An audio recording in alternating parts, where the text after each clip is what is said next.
Welcome to another episode of The Warning Woods.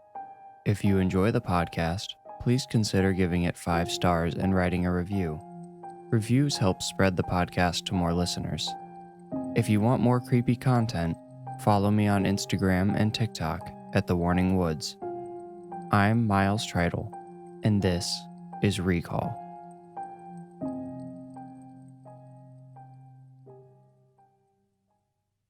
The house was everything Sabrina ever wanted. It was in a nice, quiet neighborhood within walking distance of her office, and not too big for her to maintain on her own. She was a self-made woman with an independent spirit. Her friends and family kept warning her about the responsibility that comes with owning a house, but in Sabrina's mind, that was part of the fun. She looked forward to learning new skills. She always had. Sabrina moved in during the transition from summer to fall.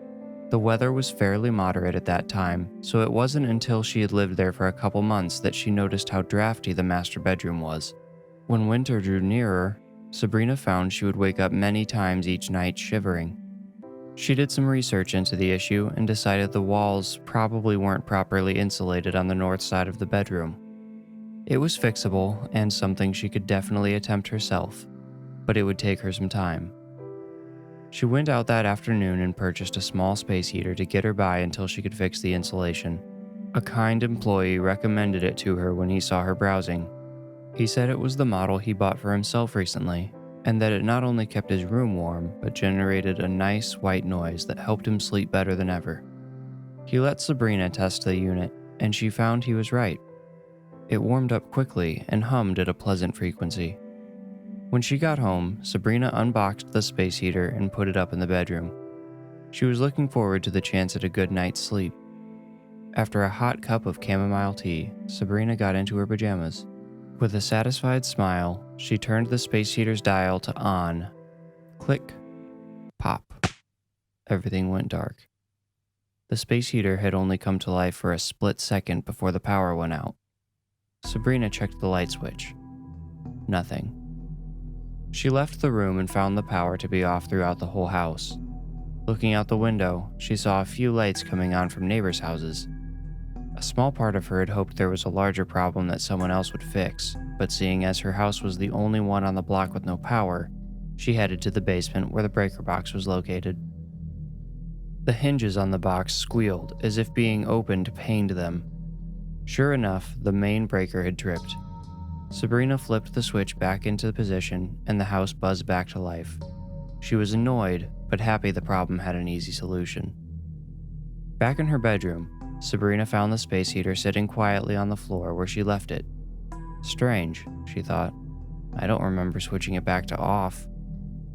She had expected to find the unit humming when she came back. She decided she must have unconsciously turned the thing off when the power went out. She turned it back on. Click, pop, darkness again.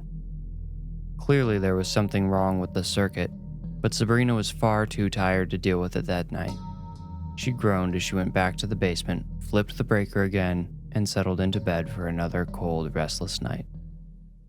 Luckily, the next morning was a Saturday, and Sabrina had a day off to explore her new electrical issue.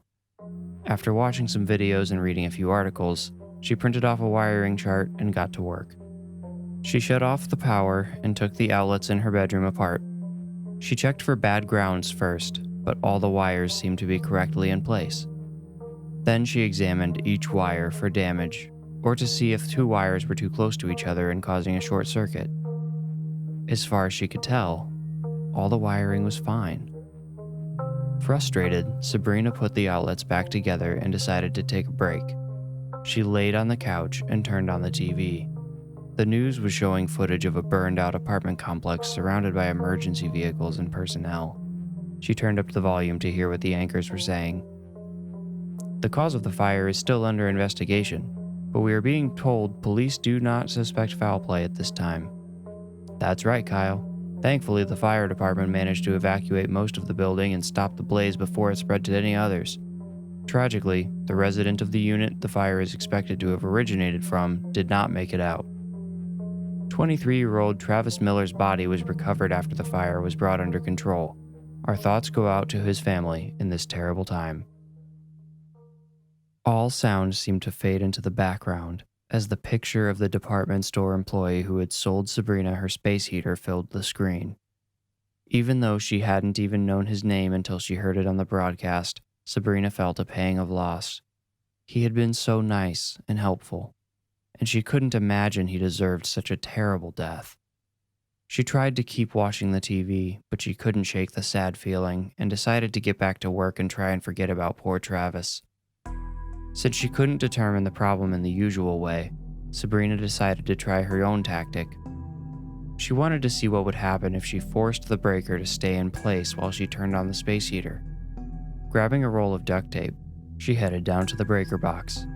She used a few big pieces of tape to secure the main breaker in place. Back upstairs, she turned on the heater and waited. The unit hummed and started to warm. Then, Sabrina thought she heard something. It sounded like the horrible screeching the breaker box hinges made each time she'd opened it. Had she not latched it shut? She heard the familiar pop, and the power went out. With the rest of the house quiet, she was sure she heard the breaker box slam shut.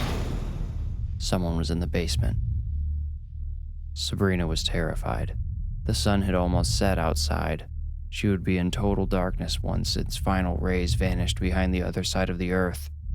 She picked up the flashlight she had been using to work on the outlets and used it to find her phone. One quick dial to 911, and help would be on the way. But Sabrina couldn't bring herself to make the call. What if there's no one else in the house? Would they think she was crazy or wasting their time? Maybe all the tape stuck to the breaker knocked the door open when it tripped. She decided she should at least take a look before making an emergency call. Sabrina took the stairs one at a time as she listened intently for any sound coming from the basement. She hadn't heard anything since the breaker box shutting. Still, she couldn't stop herself from imagining a sinister man all dressed in black just waiting patiently around the corner for her to enter the dark basement. On the last step, she imagined him stepping out, seeing only his dark outline as he grabbed her. She had felt stupid about wanting to call the police earlier, but now she felt stupid for not doing so. Drawing a deep breath, Sabrina left the last step behind. She decided if something happened to her, she would have no one to blame but herself. But nothing did. She flashed the light around the corners of the basement and saw no sinister man. No one grabbed her. She was alone in the natural sense. Feeling calm, Sabrina went to the breaker box. Someone had been in her basement. Across the breaker box doors, in letters made of duct tape scraps, were the words, "You will die." Now Sabrina did call the police. They had her wait outside while they searched the house for an intruder or signs of forced entry, but the search turned up naught. They told her she would be safe, but to lock her doors and call them immediately if anything strange happened again. After they left, Sabrina went back inside, hitting a light switch on the way in. Nothing happened. The main breaker was still flipped. At first, she berated herself for not asking one of the officers to flip the breaker for her, but she quickly realized she could never have brought herself to make such a menial request. Shaking with nerves, she went back downstairs to the breaker box. The words were still there, and when Sabrina opened the box, she saw where the tape that had formed them came from. Whoever had put the message on the box had used the tape she secured the breaker with. She flipped the breaker back and ran back to the stairs as electricity flowed through the house. The space heater sat in the corner of her bedroom, unplugged, as Sabrina shivered and shook through yet another sleepless night. But it wasn't just the cold that had her trembling anymore. She gave up around 3 a.m. and moved her blanket and pillow to the couch where, completely exhausted, she finally fell asleep. Daylight was already pouring in around the corners of her curtains when Sabrina was awoken by the sound of footsteps near her front door. She wasn't expecting anyone. Fear gripped her as her mind immediately went back to the words in the basement. "You will die." Was whoever was outside the person who left the message? Were they there to make them come true? There was a metallic clunk and the footsteps shuffled off her porch and faded away. It was the mailman. Sabrina laughed out loud at herself and slid off the couch to retrieve the mail. It was all mostly junk, but one letter caught her attention. It was marked urgent, important recall information. She opened the envelope to find a single sheet of paper with a picture of her space heater at the top. The message below read, "To whom it may concern, our records show you recently purchased a Warmways space heater, model number 39572. This unit may be faulty, and similar units have contributed to building fires. Please cease any use of this product and return it to your point of purchase at your earliest convenience for a full refund. Thank you." Sabrina's head started spinning. She thought of the fire she saw on the news, and of Travis Miller's cheerful voice at the department store telling her how much he liked that exact unit. She felt certain if she turned the news on again, she would hear those anchors reporting that the cause of the fire had been determined to be a faulty space heater. The space heater that may have burned down her house too, if someone who knew what terrible things could happen, hadn't intervened.